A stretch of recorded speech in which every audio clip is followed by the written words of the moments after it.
been pure hell. It's been pure hell. I'm a mother, that's my child. I feel like my heart has been ripped out, okay? I don't know what's going on. I feel like the police should be doing much, much more. December 18th, 2021. Woburn, Massachusetts. 40-year-old Cherel Pringle leaves home for what's supposed to be a romantic date night with her longtime boyfriend. She never comes back. Days pass, no calls, no texts, no trace. Her family reports her missing. The police do nothing, so her family takes matters into their own hands. They track her phone to a marshland 8 miles from home, and what they find breaks them forever. Cherel's lifeless body, face down, submerged in cold, a marshy water. The man who was with her that night, her boyfriend, Bruce Mabin, a man who had been arrested just weeks earlier for assaulting her. A man with a documented pattern of abuse. He was arrested, but not for murder. And within days, he was out on bail.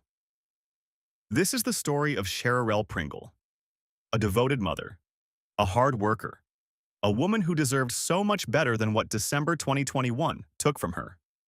Disclaimer. Before we continue, this case involves descriptions of domestic violence and murder. Viewer discretion is strongly advised. These men out here, we got to do better. Gotta do better. You gotta protect us, not hurt us. You're supposed to love us, not kill us. Out here, like, you gotta do better. You gotta do better. You gotta protect us, not hurt us. You're supposed to love us, not kill us. Those were the words spoken at Cherel Pringle's vigil. Words that echo the frustration of a family that had to find their own loved one because the police wouldn't. Cherel wasn't just anyone. She was a mother, a devoted sister, and the kind of woman who would never just vanish. So when she didn't return home from her date, her family knew deep down something was terribly wrong. What makes this case even more disturbing is how the authorities handled it. Or rather, how they didn't handle it. Her family begged for help, filed missing person reports with multiple police departments, and got nothing but silence in return. Oh, if you're here for true crime that exposes how domestic violence victims are failed by the very system that's supposed to protect them, hit that subscribe button. We bring you new cases every single day, real stories, real failures, real victims who deserved better. Let's talk about who Cherel Pringle was before her life was stolen. Cherel Michelle J. Pringle was born on January 19, 1981, to parents Pearl Garner and Junior Anthony McCarthy. She grew up in Woburn, Massachusetts, and alongside her older brother Deoshus Wesley and step-siblings Danielle and Dana McCarthy. She was raised surrounded by the kind of warmth that only a tight-knit family can bring. Cherel loved traveling, shopping, and capturing moments through photography. Her family recalls her as someone who enjoyed life to the fullest, often spending quality time with loved ones and her cherished dog. But Cherel wasn't just about having fun. She was ambitious, driven. Her educational journey began at Chittick Elementary School, followed by Solomon Leuenberg Middle School, and she graduated from West Roxbury High School. Determined to further her education, she earned an associate degree in business from Roxbury Community College. Her passion for fashion led her to the University of Massachusetts Boston, where she obtained a bachelor's degree with a focus on fashion design. Professionally, Cherel was committed. She dedicated over a decade to Steward Medical Group in Watertown, Massachusetts. Her colleagues remember her as a hardworking and ambitious individual who consistently demonstrated leadership and commitment in her role. Out of all the good things people said about her, Cherel was most proud to be described as someone who had a beautiful relationship with her family. Those who knew her say she had an unforgettable energy, fierce, funny, full of light. But more than anything, she was devoted to her work so she could support her only son, 19-year-old Jamani Larion, whom she raised alone as a single mother. She was a dedicated mother, supported her son emotionally and academically, was deeply involved in his life. It's evident that Cherel lived a happy life with her family. It was filled with joy and love. She had her life together. She was working hard to give her family the best life they deserved, especially her son. But all of it would change when she met a man who would destroy everything. At some point, Cherel met a 44-year-old man named Bruce Mabin, who was from Lynn, Massachusetts. In the beginning, their relationship was loving. Bruce was sweet to her, caring, kind, protective. He became close to her family as well, making Cherel fall harder for the man. But what Cherel didn't know was that Bruce was hiding a sinister nature. As years passed, Cherel noticed her once caring and kind boyfriend changed. He became less sweet and started to act more aggressive toward her. And the next thing she knew, there were wound marks and scars on her body.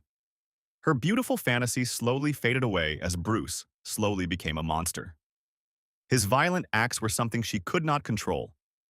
And no matter how hard she wanted to fight back, she just couldn't. As his violence became worse and worse, Cherel decided to file a report about him. But just when it seemed like she finally had the courage to stand up for herself, she became weak and accepted him again. Bruce tried to win her back and promised her that he was going to change and make things right for them. And Cherel accepted him back. She believed that Bruce deserved a second chance. This would be the worst decision she would make. She was right at the exit door, but she still chose to go back. Unbeknownst to her, this decision to stay would be a deadly mistake. And here's the most chilling part. Just 1 month before Cherel's death, in November 2021, Bruce had already been arrested for beating her up. It was documented. It was on record. The police knew he was dangerous, and yet nothing was done to protect her. On December 18, 2021, Bruce asked Cherel out on a date. Cherel thought this would be a chance for them to fix the gaps in their relationship. With a promise of going back strong, she expected that they would rekindle the fire. But what she didn't know was that this date would be the start of a dark end. The next morning, Cherel didn't come home. This was unusual. Her family knew that Cherel would never leave without prior notice, let alone not say anything about not coming home. She was never the type to vanish, especially not without checking in. Phone calls went straight to voicemail. Texts were left unread. Right then and there, her family knew something was off. To make matters worse, the man who was with her the night before, Bruce Mabin, was completely unreachable. This unsettling situation led Cherel's family to take immediate action.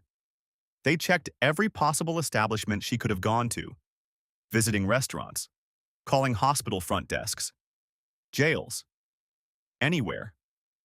But still, no one had seen her. With no sign of Cherel, her son Jamani decided to file a missing persons report with both the Woburn and Lynn police departments. Deep down, he already knew this wasn't just a disappearance. Something was wrong. And Jamani was certain Bruce had something to do with it. She was last in touch with family on Saturday when they say she went out with a man she was dating. Her son says he had reservations about him. I should have checked. Mom, you good? Are you sure this is the right one? But what would happen next was heartbreaking. Just as they thought the authorities could help them, they were wrong. The police just shrugged their shoulders and took no action. Kept reaching out to them, the family, friends. They wasn't following up on any tips or anything that we gave them. That's what made us go searching, because we wasn't hearing nothing back from them. Cherel's family felt that the police response was inadequate. They believed that authorities did not take the situation seriously. It was then that they realized they were on their own. It's been pure hell. I'm a mother. That's my child. I feel like my heart has been ripped out. I feel like the police should be doing much, much more. Pearl Garner, Cherel's mother, losing sleep since Saturday. The other night it was so cold. I'm sitting there wondering, is my child cold? What coat does she have on? Family and friends put the 40-year-old's face on flyers all over. Her son, devastated, spoke to reporters. I need my mom. I want her back immediately. Because of the police inaction, Cherel's family decided to take matters into their own hands. On December 21st, 2021, days after Cherel's disappearance, her family utilized the Find My Phone application to track her phone. To their surprise, they were able to track it to a marshland in Lynn, Massachusetts, which was almost 8 miles away from their home. When they managed to track it, they were immediately hit by confusion. What was Cherel doing in such an unusual place? They shrugged it off, however, as this information gave them hope of finally reuniting with their beloved Cherel. But what was supposed to be a heartwarming reunion would quickly take a devastating turn. When they arrived at Romney Marsh Reservation off Route 107 in Saugus, Massachusetts, what they found was Cherel's lifeless body, submerged in the marshy water, face down. What should have been a rescue ended in heartbreak. As they discovered her body, her family was met with gripping devastation. The family broke down in tears. Her mother collapsed to her knees. Her son, devastated, called the police, but not before voicing his deep frustration at how the case had been handled from the beginning. Because if her family hadn't taken the search into their own hands, Cherel might have remained hidden forever. My mom is dead, man. Now she's gone because of this. 19-year-old Jamani Larian is without a mother. We did everything ourselves. You think the police found her? We found her. Family and friends began looking for Pringle Tuesday morning. Started up a plan last night to go search, and that's what we did because we wasn't waiting for police. Police take too long. Pringle's brother found her phone in Lynn. Friends then backtracked the route from the phone's location, leading them to the Romney Marsh. Seen a purse on the side of the road, and then they just came back around and basically started walking and just digging through the woods. When police arrived at the scene, they found her body face down, submerged in cold, marshy water. Her clothes were wet. There were no immediate signs of trauma, and the cold weather had preserved her body in a way that made it difficult to assess the time of death. With this devastating tragedy, everyone was left with the haunting question: who could have done this to Cherel and why? Upon discovering Cherel Pringle's body on December 21st, 2021, the Essex County District Attorney's Office promptly labeled her death as suspicious, stating that foul play is suspected. But everything that happened to Cherel could only lead to one person, the person who was with her the last time. Her boyfriend, Bruce Mabin. On December 22nd, 2021, the authorities arrested Bruce Mabin on charges of larceny over $1,200, tampering with evidence, and obstruction of justice. These charges, however, were not for murder. Just one day later, he was arraigned in Lynn District Court, where he pleaded not guilty. The boyfriend of a Woburn woman who went missing and was later found dead this week faced a judge today. A 44-year-old Bruce Mabin is charged with larceny, tampering with evidence, and obstruction in connection to the death of Cherel Pringle. A not guilty plea was entered on his behalf, and he will be held until his next court hearing before Christmas. The family of a woman found dead in a Saugus marsh screamed at her boyfriend today after a brief court hearing, which provided them with no answers.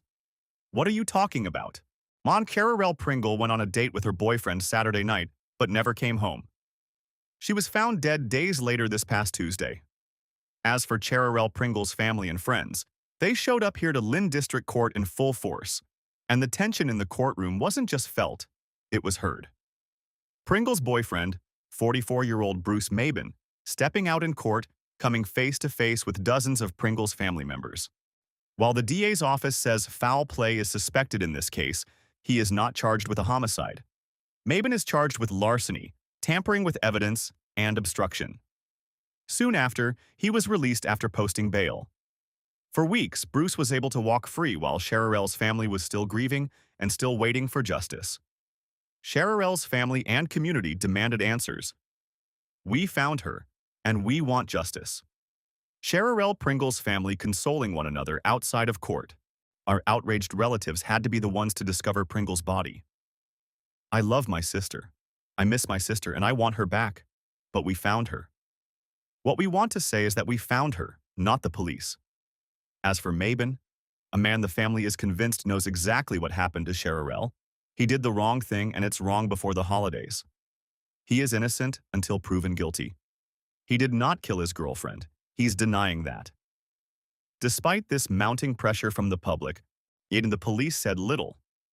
They confirmed that Cherel's death was suspicious but not classified as a homicide. While an autopsy was conducted, the results remained sealed, adding to the mounting frustration and confusion. Through all this, Bruce Mabin, the person last seen with her, remained a person of interest. But still, he was not a suspect. Then on January 4th, 2022, the case took a sharp turn when Bruce was arrested yet again. This time not for murder, but for violating conditions of a previous assault case involving Cherel. According to court records, he had shown a pattern of abusive behavior. He was violent to her when they were together. For the second time, the court decided that Bruce was not guilty. He was ordered held without bail initially, but the charges remained limited. Even if Cherel's dead body was enough to prove him guilty, it still seemed like justice was so out of reach. Despite growing pressure, Bruce Maben was never charged in connection with Cherel's death. He faced charges of assaulting her before, including physical violence like grabbing her by the neck and slamming her into a wall. But in terms of her death, nothing moved forward. Authorities insisted the case remained open. Yet years have passed with no updates. Details regarding the evidence have not been publicly disclosed as the police reports have been impounded. The investigation into Pringle's death remains ongoing. Was it a lack of evidence? Or was something being overlooked? Following Cherel Pringle's tragic death, her family and the community refused to remain silent. They organized a vigil at the Romney Marsh Reservation in Saugus, where her body was discovered. This was their way of honoring her and letting the authorities know that they wanted answers. Her funeral was held on December 29, 2021, at Morning Star Baptist Church in Mattapan, Massachusetts. She was then laid to rest at St. Michael Cemetery in Roslindale, Massachusetts. All her family members and community gathered to remember her and the life she lived.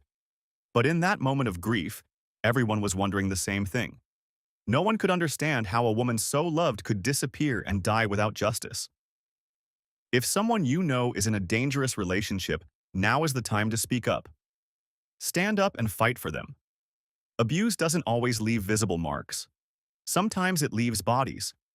And in Cherel Pringle's case, her body was found dead, but justice was nowhere near it. Our deepest condolences go out to Pearl Garner, Jamani Larian, and everyone who loved Cherel. May her memory be a blessing. May her story push us to demand better from the systems that are supposed to protect domestic violence victims. And may Bruce Maben eventually face the consequences he's avoided for far too long. Rest in peace, Cherel Michelle J. Pringle. Aw, your family never stopped fighting for you. Thanks for watching. If this story moved you, share it. Let people know that Cherel's life mattered. Hit that subscribe button for daily true crime content that demands justice.